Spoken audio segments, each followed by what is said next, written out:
Utamu wake ndiyo usalia uamuzi wa yeyote aliye na pesa ambaye atanunua na kutafuna, kwani siyo tunda ila mzizi wa mmea tajika eneo la magharibi. Hasa ile ya kienyeji ndio ilipatikana barani Afrika tangu zamani, na hii ingine ya kiakiracha hii ilikuja na wazungu. Mukombero, hili ndilo jina lake. Huu ndio mmea unaovutia watu wote ulimwenguni kutokana na mizizi yake iliyo na ladha tamu ya maji yake unapotafuna. Pia inajulikana kama mondia weitei, mmea unaopandwa maeneo ya Afrika, hasa Afrika Mashariki. Na hizi mikombera mbili ni tofauti. Hasa ile ya kienyeji ndio ilipatikana barani Afrika tangu zamani, na hii ingine ya kiakiracha hii ilikuja na wazungu. Saa hii mkombera inauzwa kwa soko hapa Kenya hata kimataifa. Kila kitu katika mmea huu kina umuhimu wake: majani, makanda pamoja na mizizi yake ambayo inatambulika pakubwa na walaji. Ni dawa, sababu vile nimesema hapa awali, nimesema mkombera ilitumiwa kwa watoto wadogo kama chanjo, yani kinga. Ilikuwa ikisuia magonjwa kama malaria, kansa na magonjwa mengine, sababu ilikuwa ikiwekwa kwa uji ya mtoto mdogo kama ingali moto, alafu iliwekwa kwa porridge container ambaye ilijulikana kama shirungu kwa kaparasi. Yani ilikuwa ni kibuyu, yani calabash yenye iliwekwa ndani, alafu inakaa hapo na iwekwa kama na hii mkombero. Sasa ile itapoa, mkombero itakuwa pia imefanya nini, tayari iko boiled, alafu inawacha matini yake hapo. Sasa mtoto akunywa uji. Sasa ilikuwa kiaminika inasuia malaria, inasuia kansa, typhoid na magonjwa zingine. Na kwa mrengo huu mwingine ilikuwa kitumiwa na watu wasima kuongeza nguvu za kiume aidha ama za kike, yani kwa upande wa nguvu za uzazi. Huu mkombera ilitumika uluyani zamani kabla hata ya wasungu kuja. Wamama walikuwa kitoa mizizi yake wanachanganya na uji kuwalisha watoto wachanga, na ilikuwa ikisaidia watoto wachanga wasipatwe na malaria ama magonjwa mengine ile kama vile kansa nini. Ilikuwa ikisuia magonjwa kwa watoto wadogo, ilikuwa ni chanjo ya zamani. Mkombera huu tena ilitumiwa na watu wazima kuongeza aidha nguvu za kiume ama. Katika kaunti ya Kakamega, kundi la wakulima limetumia ubunifu kubadilisha mtindo wa matumizi ya mkombero tofauti na ule wa awali. Wakulima hawa sasa wanatengeneza sharubati kutumia mizizi ya mmea huo. Je, inaundwaje? Baada ya mmea wa mkombero kupandwa na kukomaa, mizizi yake huchimbwa na kuoshwa isisalia mchanga yeyote ili kutoa zao kamili pasi na mchanganyiko wowote. France has already, it needs about 1,000 tons of mondia root, fresh root. We are not able to supply.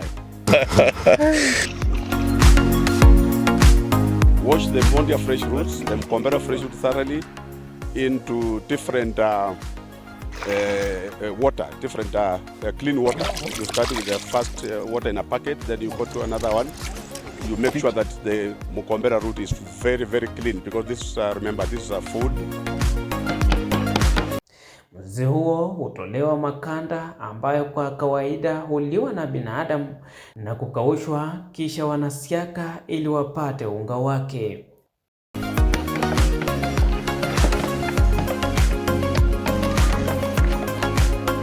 The pulping is removal of the flesh, the mondia flesh from the root. Yeah, you remove the inner core. Yeah, there is the white stick that is at the heart of mukombera root. So we don't use that one. As researchers, we are still researching on how to come up with toothpicks. From that, we research for a machine or fabricate a machine. And then, of course, we see how we can straighten the inner core to become toothpicks. Unga huo huwekwa katika mikebe ya plastiki, kisha baadaye itawekwa maji kiwango hitajika na kuongeza unga unaotoka katika mti wa Acacia sayale ili kuleta ladha ya kawaida.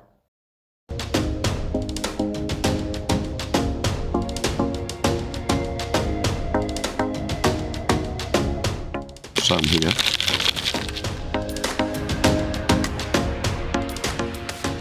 After getting the fine powder, you can now package it. You can package it in hard plastic. 50 grams, it costs at 50 grams is actually 500 shillings. And you can also package it at in hard plastics of actually 150 grams.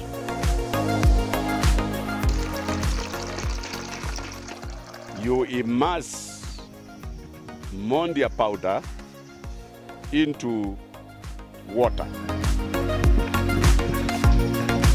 You use Gum Arabic.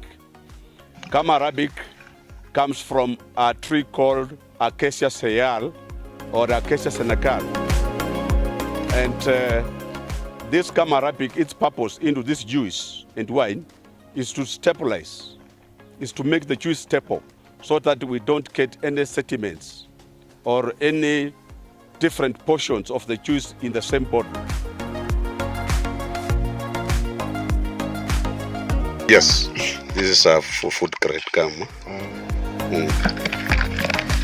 Baada ya masaa matatu unaweza chunga maji yake, kwani yatakuwa yamechanganywa na unga huo na kutoa maji yaliyomo ambayo yanatumika kuunda juice hiyo.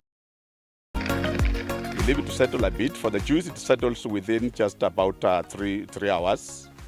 And then, of course, you decant the flavor. You decant, you get you leave the sediment, and then, of course, you collect the flavor that will be on top of the sediment. Katika maji hayo, unaongeza asali ambayo itatumika kutunza juisi hiyo isiharibike. Juisi hiyo inawekwa kwa muda wa wiki moja ikiwa karibu na joto, kisha inawekwa kwa chupa tayari kutumika. Baada ya kukamilika, juisi hiyo inaweza kuuzwa kwa takriban shilingi 2,000 kila lita moja. After now doing that, you put honey. Honey is actually a sweetener and is also a preservative. Then after that, you stir. You stir it properly. You stir it properly so that it becomes even. We leave now the tincture to settle now for a week. You increase the temperature a bit by moving it a bit to where the temperature is a bit high for 7 days. And within 7 days, start now the process of filtration.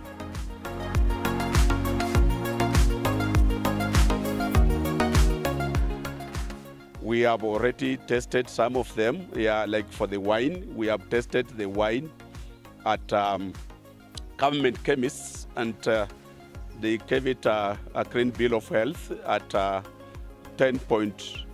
almost 11% alcohol content. Mbegu yake inayopamba inayotumika kutengeneza vitu mbalimbali ikiwemo nguo aina ya sweta, bilo na vitu vingine vingi vinavyoundwa kutokana na pamba. Research on the seed.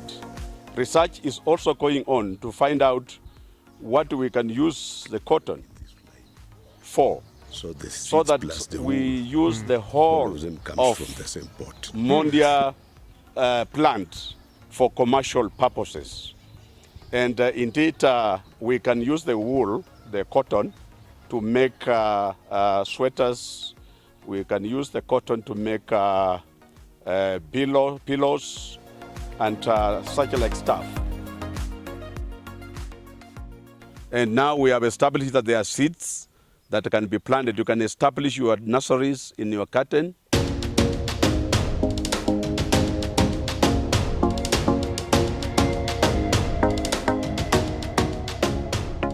this tea, I'm using the roots. So after I've crushed, I'll boil it for a little while, add a little bit of tea leaf just to give it some good color. Then instead of sugar, I've opted to do honey, because honey is very much natural. So we can use honey in it. Then after you've have simmered and boiled it for a little while, it will be ready to serve. And I don't boil it for a longer period of time, because if I do that, I'll lose its flavor, I'll lose its content, and I want us to get the natural aspect of it when they are still raw and fresh. Aidha, kundi hilo limehitaji vijana kujitokeza kwa wingi na kupanda mkombero ili wazalishe juisi nyingi ya kutosha kuwauzia wananchi. Soko kubwa sana.